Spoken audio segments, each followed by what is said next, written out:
नमस्कार, आपका स्वागत है UPSC IAS examination beginners guide series के चौथे वीडियो में। फर्स्ट वीडियो में आपने जाना who is a civil servant और से क्या एक्सपेक्टेशंस हैं। सेकेंड वीडियो में आपने सिलेबस को समझा, कैसे सिलेबस समाज का एक आईना है।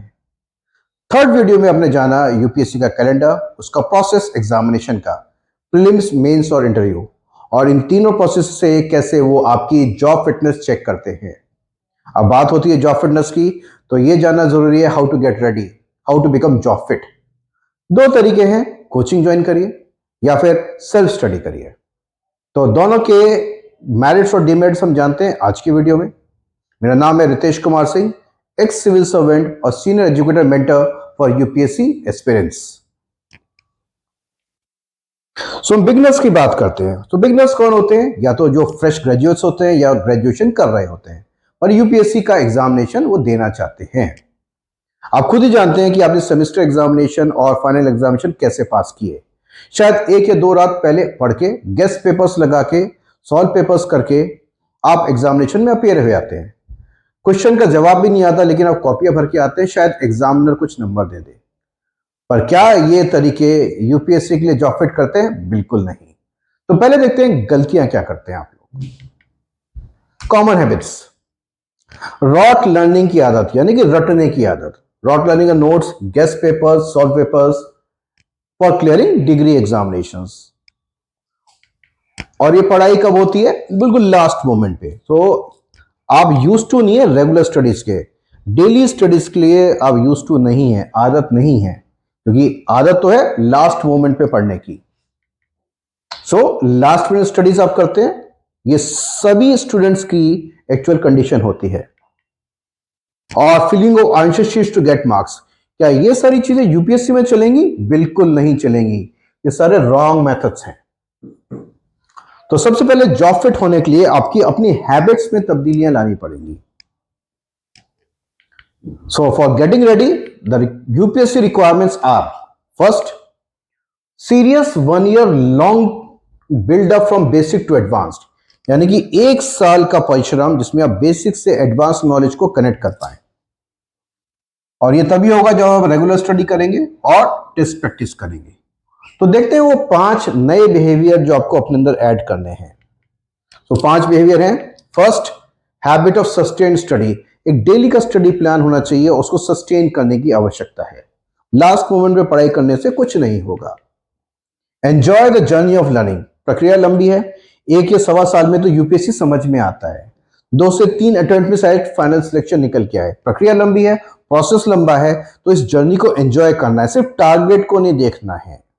टारगेट को देखते रहोगे तो इस जर्नी को एंजॉय कभी नहीं कर पाओगे। तो आपको मोटो होना चाहिए हर दिन का, आज मैंने क्या सीखा, आज मैं कैसे बेहतर हुआ कल से। तो इस जर्नी को एंजॉय करने की आवश्यकता है। Avoid rote learning. रटना तो है ही नहीं, किताब को बोलना है कि मैं रटूंगा नहीं, समझूंगा। रटने की कोशिश करते हैं तो दिमाग पे प्रेशर पड़ता है, प्रेशर पड़ता है तो हम आगे नहीं बढ़ पाते इजीली, क्योंकि यूपीएससी खुद ही नहीं चाहता कि भाई रॉट लर्निंग चाहिए। यूपीएससी को चाहिए understanding of issues and concepts, understanding चाहिए। और एक चीज और आपको डेवलप करनी है, वो है आर्ट ऑफ राइटिंग। अब ये सारे जो हैबिट्स हैं जो यूपीएससी के नजदीक लेके जाते हैं, वो कैसे डेवलप होंगे? कोचिंग के जरिए या सेल्फ स्टडी के जरिए?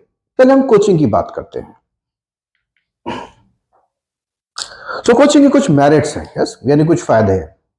क्योंकि एग्जामिनेशन बड़ा है, सिलेबस बड़ा है। अगर कई बार हम अपने लेवल पे स्टडी करते हैं तो टाइम ज़्यादा लग सकता है, लेकिन कोचिंग, आप कोई भी कोचिंग देखिए, 1 से सवा साल के बीच में वो सारा कोर्स कवर करवाते हैं। तो पहला बेनिफिट है कोचिंग का, time bound coverage of syllabus. ये सबसे बड़ा बेनिफिट है। दूसरा बेनिफिट है, एक डेली रूटीन होता है जिसमें आप लेक्चर्स अटेंड करते हैं, आप अपने सहपाठियों से डिस्कशंस करते हैं, टीचर से डिस्कशन करते हैं, डाउट सॉल्विंग। आपके पास रूटीन है, आप क्लास अटेंड कर रहे हो, पढ़ रहे हो, डिस्कशन कर रहे हो, एक टाइम टेबल है, आप वेले नहीं बैठे।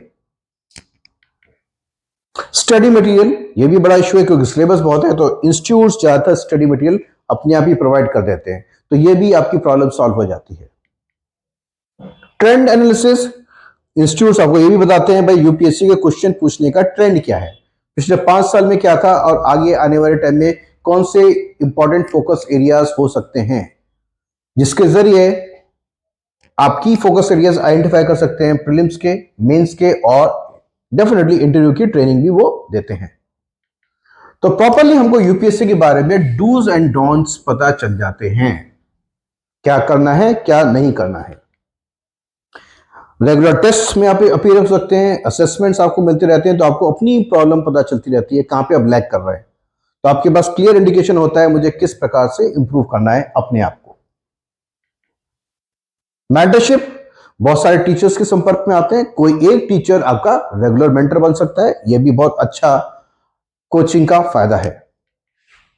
पीयर लर्निंग, बहुत सारे स्टूडेंट्स सहपाठी होते हैं, आप उनसे भी बहुत कुछ सीखते हैं, आप कुछ बताते हैं वो कुछ आपको बताते हैं, तो डेफिनेटली ये भी एक पीयर लर्निंग जो कोचिंग में आपको मिलती है।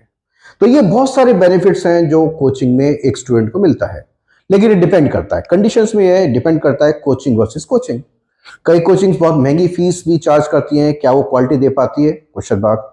कोई कोचिंग बिल्कुल न्यू है, लेकिन वो क्या पता अच्छी आपको गाइडेंस दे पाए।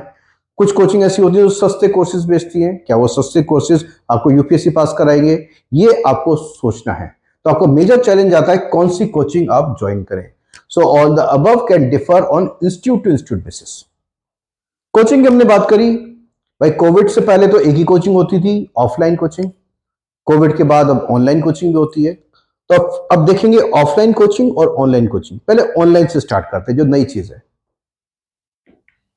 ऑनलाइन कोचिंग की बात करें तो इसके भी बहुत सारे फायदे हैं। तो पहली बात आप लाइव लेक्चर्स कहीं पे बैठे भी आप वॉच कर सकते हैं, और रिकॉर्डेड भी। लाइव आपने अटेंड किया, रिकॉर्डेड से आपने रिवीजन किया। अब ये बहुत सारे लोगों के लिए फायदेमंद है, जैसे कि भाई काम करने वाले एस्पिरेंट्स जो वर्किंग प्रोफेशनल्स हैं। पहले क्या होता था, उनको या तो वो प्रिपेयर नहीं कर पाते थे, या फिर उनको जॉब छोड़ना पड़ता था, तब तैयारी करनी पड़ती थी, जो थोड़ा रिस्की होता था। तो अब जो वर्किंग प्रोफेशनल्स हैं इजीली ऑनलाइन कोचिंग ज्वाइन कर सकते हैं, ऑनलाइन लाइव लेक्चर ना अटेंड कर पाए तो रिकॉर्डेड दे सकते हैं। तो beneficial for working professionals. Similarly बहुत सारे स्टूडेंट्स होते हैं जो कॉलेज में पढ़ाई कर रहे हैं, चाहे वो ग्रेजुएशन कर रहे हैं, पोस्ट ग्रेजुएशन कर रहे हैं, अटेंडेंस कंपलसरी है वहां पे। तो ऑफलाइन क्लासेस उनको ज्वाइन कर पाना कोचिंग में थोड़ा मुश्किल होता है, तो वो लोग भी ऑनलाइन कोचिंग, शायद इवनिंग ऑनलाइन कोचिंग या रिकॉर्डेड लेक्चर इजीली देख सकते हैं। Beneficial students in colleges. Accessibility anywhere, India की किसी कॉर्नर में नाउ। अब तो भारत नेट, इंटरनेट सब जगह डिजिटल इंडिया हो गया है, हर जगह इंटरनेट पहुंच ही रहा है, तो आप किसी भी लोकेशन से बैठ के ये सब क्लासेस एक्सेस कर सकते हैं। प्रिवेंट शिफ्ट इन लोकेशन, आपको दिल्ली नहीं आना पड़ता। ये नहीं कि आपको कुछ पर्टिकुलर 2-4 शहरों में जाके तैयारी करनी पड़ेगी, वो कंडीशन भी खत्म हो जाती है। शिफ्ट नहीं करना पड़ेगा तो शायद आपका खर्चा भी बढ़ जाता है, बच जाता है, तो सेव मनी। तो ये बहुत सारे बेनिफिट्स हैं ऑनलाइन कोचिंग के, लेकिन कुछ डिमेरिट्स भी हैं। पहला, डेली मेंटरशिप, क्योंकि आप ऑनलाइन क्लास अटेंड कर रहे हैं, कई बार बस टीचर को सुन रहे हैं, एक आध सवाल आपने बीच में वीडियो में पूछ लिया और लाइव लेक्चर में आपने पूछ लिया, लेकिन आपके पास रेगुलर मेंटरशिप की कमी होती है जो ऑफलाइन क्लासेस में मिलती है, क्योंकि आप फेस टू फेस टीचर से इंटरेक्ट करते हैं, तो कहीं ना कहीं एक रिलेशनशिप डेवलप होता है, एक दोस्ती डेवलप होती है। तो यहाँ पे मेंटरशिप का एक इशू आता है। मिस पीयर लर्निंग, क्योंकि आप अपने ही कमरे में, अपने ही घर में, इंडिया के किसी कोने में बैठे हैं, तो आपके पास वो कॉम्पिटिटर्स नहीं है आपके आसपास, तो वो पीयर लर्निंग कभी नहीं होती, वो प्रेशर भी थोड़ा कम होता है। फीलिंग ऑफ आइसोलेशन आपके अंदर आ जाता है, ड्रॉप इन सेल्फ मोटिवेशन, क्योंकि आप चैलेंज फील नहीं कर रहे, आप कंपटीशन फील नहीं कर रहे। तो ये सारे डीमेरिट्स हैं इसमें। अब हम बात करते हैं ऑफलाइन कोचिंग की। ऑफलाइन कोचिंग के मेरिट्स। ऑफलाइन कोचिंग के मेरिट्स जैसे पहले थे आज भी वैसे बने हुए हैं। देखते हैं कौन से मेरिट्स हैं। First, beneficial for students who have completed their colleges. बहुत सारे स्टूडेंट्स हैं जिन्होंने अपना ग्रेजुएशन कर चुके हैं और पोस्ट ग्रेजुएशन कर चुके हैं, अब वो तैयारी करना चाहते हैं। तो भाई घर पे बैठ के क्यों करें, आप कोचिंग जाइए, ऑफलाइन क्लासेस अटेंड करिए, फिर से रेगुलर शेड्यूल में आ जाइए। एक रेगुलर शेड्यूल आता है तो फिर से आपको फीलिंग आती है आप डेली कॉलेज जा रहे हैं, आपका एक रूटीन है, क्लास में बैठ रहे हैं, टीचर को सुन रहे हैं, दोस्तों से बात कर रहे हैं। तो ये ऑफलाइन कोचिंग के फायदे हैं। So beneficial students who completed their colleges, तो आपको रेगुलर अटेंडेंस है, आपको गिव फीलिंग ऑफ कंटिन्यूटी, आपको ऐसा नहीं लगता कि आपको कॉलेज छूट गया है। इन क्लासरूम स्टडी होती है तो आप फेस टू फेस इंटरेक्शन होता है टीचर्स के साथ और फेलो स्टूडेंट्स के साथ, जो डेफिनेटली थोड़ा प्रेशर क्रिएट करता है पढ़ाई की तरफ। आपके पास पीयर प्रेशर होता है, यस, फीलिंग ऑफ कंपटीशन आपके अंदर आती है, तो शायद आप देखा देखी में पढ़ना शुरू करते हैं, कंसंट्रेट करना शुरू करते हैं, दूसरे से पूछते हैं उसने कैसे किया, आप कैसे इंप्रूव कर सकते हैं, असेस कर सकते हैं। रेगुलर मेंटरशिप टीचर के साथ और doubt solving, discussions and regular awareness. Demerit, shift in location, आप हर जगह बैठ के कोचिंग नहीं कर सकते, तो आपको कुछ शहरों में जाना पड़ेगा। बहुत से लोग दिल्ली आते हैं, shift in location. Location shift होता है तो जाहिर है खर्चे बढ़ जाते हैं, रहने का खर्चा, खाने पीने का खर्चा, तो ये सारे खर्चे एडिशनल होते हैं कोर्स फीस के अलावा। Too much of peer pressure, कई बार क्या होता है कि आप कंपटीशन के कुएं में कूद जाते हैं जहां पे सभी कॉम्पिटिटर्स हैं, तो प्रेशर ज्यादा फील होता है जो कई लोग हैंडल नहीं कर पाते। तो ये कुछ डिमेरिट्स हो सकते हैं ऑफलाइन कोचिंग के, लेकिन ऑनलाइन ऑफलाइन के अपने अपने मेरिट्स हैं जो काफी हैं स्टूडेंट्स को गाइड करने के लिए। सेल्फ स्टडी की अगर हम बात करते हैं, कई कई स्टूडेंट्स कहते हैं कि सेल्फ स्टडी हम करना चाहते हैं, लेकिन कुछ कंडीशंस हैं। सेल्फ स्टडी करने के लिए कुछ कंडीशंस ये है कि उसके पास एक रेगुलर मेंटर होना चाहिए, चाहे वो मेंटर शायद उसके परिवार में ही या उसके फादर या उसका कजिन या उसका चाचा या उसके फैमिली में ही कोई ना कोई सिविल सर्वेंट होना अनिवार्य है, कि ताकि वो रेगुलरली गाइड कर पाए। यानी कि ऐसा नोन बंदा होना चाहिए जो आपको रेगुलरली मेंटरशिप दे पाए। तो फर्स्ट कंडीशन क्या है? An experience mentor is needed for regular guidance. ये नहीं है तो सेल्फ स्टडी यूजलेस हो जाती है। दूसरी चीज आपको क्या पता होनी चाहिए? Awareness about standard study material, books and notes. ये आपको बिल्कुल पता होना चाहिए। ये भी शायद मेंटर ही गाइड कर सकता है आपको। Plan study schedule, proper study schedule होता है, क्योंकि घर में सेल्फ स्टडी कर रहे हैं तो ये और भी ज्यादा जरूरी होता है, plan study schedule. Self discipline, yes, कि मेरे को पढ़ना है तो पढ़ना है, इतने आवर्स अपने पुट करने हैं तो कर दे हैं, they should be self discipline. और इसको करने के लिए आपको सेल्फ मोटिवेटेड भी होना है। तो यानी कि अगर हम सेल्फ स्टडी करते हैं तो चैलेंजेस ज्यादा हैं, कोचिंग में जाके डेफिनेटली वो चैलेंजेस इस प्रकार के नहीं होते। तो ये बिगर चैलेंजेस हैं, क्योंकि अपने आप को रेगुलरली सेल्फ मोटिवेट करना, रेगुलरली सेल्फ डिसिप्लिन करना, शेड्यूल के हिसाब से रेगुलरली पढ़ना और मेंटर का होना बहुत बड़ा चैलेंज है। तो डिमेरिट्स क्या है इसके?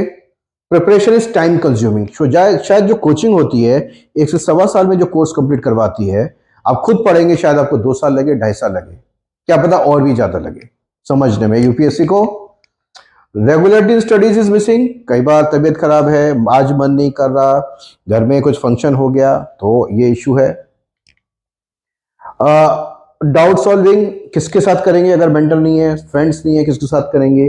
पीयर प्रेशर आप फील नहीं कर पा रहे, डिस्कशंस आप कर नहीं पा रहे। आइसोलेशन, डिक्लाइन इन मोटिवेशन, आप अलग थलग पड़े हुए हो। और डिस्ट्रप्शन स्टडीज, अरे आज तो शादी में जाना है, फ्रेंड के बर्थडे पार्टी में जाना है, तो ये रेगुलर बात होती है जब आप घर में रह के तैयारी करते हैं। तो ये सारे इश्यूज हैं, सेल्फ स्टडी में ज्यादा आते हैं चैलेंजेस ये। तो बेस्ट ऑप्शन क्या है, बेस्ट मेथड क्या है? कोचिंग या सेल्फ स्टडी? मैं तो कहूंगा दोनों, coaching plus self study. Coaching से मैंने बोला कि आपको पूरे डूज एंड डोंट्स कम से कम समय में पता चल जाते हैं। तो कोचिंग से आप यूपीएससी की फील और आउटलाइन और फ्रेमवर्क ले लीजिए, और सेल्फ स्टडी से उसको कंसोलिडेट करिए, ताकि आप एक अच्छे कॉम्पिटिटर बन पाए और जॉब फिट हो पाए एग्जामिनेशन के लिए। तो the best combination is get comprehensive overview with in minimum time frame from coaching. Coaching join करिए, यूपीएससी को समझिए, मटेरियल समझिए, लेक्चर से समझिए, और यूपीएससी को एक्चुअली उसके आउटलाइन और फ्रेमवर्क को ग्रैप्स करिए। उसके बाद क्या जरूरत है? कंसोलिडेशन की। भाई जो भी स्टूडेंट्स को मैं जानता हूं, वो पहले उन्होंने कोचिंग करी और कम से कम 6 से 8 महीने बैठ के उसको कंसोलिडेट किया, तब एग्जाम दिया, तब वो सिलेक्ट हुए। तो ये भी, क्योंकि जब आप कोचिंग कर रहे होते हो तो आप सिर्फ क्लासेस में जा रहे होते हैं, डिस्कशंस हो रहे होते हैं, फ्रेंड्स में कभी कभी गप्पे भी होते हैं, तो आप फोकस पढ़ाई नहीं कर पा रहे होते हो। लेकिन हाँ, कोचिंग से आपको ओवरऑल ओवरव्यू तो मिलता है। अब उस ओवरव्यू को तभी फायदे में कन्वर्ट कर सकते हैं जब हम उसको कंसोलिडेट करें। तो कंसोलिडेशन के लिए आपको सेल्फ स्टडी चाहिए, proper study plan, multiple revisions, regular practice and self discipline. तो आज के वीडियो में हमने जाना कि अगर हमें जॉब फिट बनना है, गेटिंग रेडी कंडीशन में आना है, तो पहले पुरानी आदतें आपको त्यागनी होगी और नई आदतें अपने अंदर ढालनी होंगी। साथ में कोचिंग के फायदे और सेल्फ स्टडी के चैलेंजेस ये भी हमने डिस्कस करिए। और फाइनली हमने बात करी coaching plus self study is the best combination. I hope ये वीडियो आपको अच्छा लगा होगा। कमेंट सेक्शन में अपने कमेंट्स डालिए, हमको सब्सक्राइब करिए और अपने डाउट्स लिखिए जिसपे आपको वीडियोस की आवश्यकता है। थैंक यू, मिलते हैं अगले वीडियो में।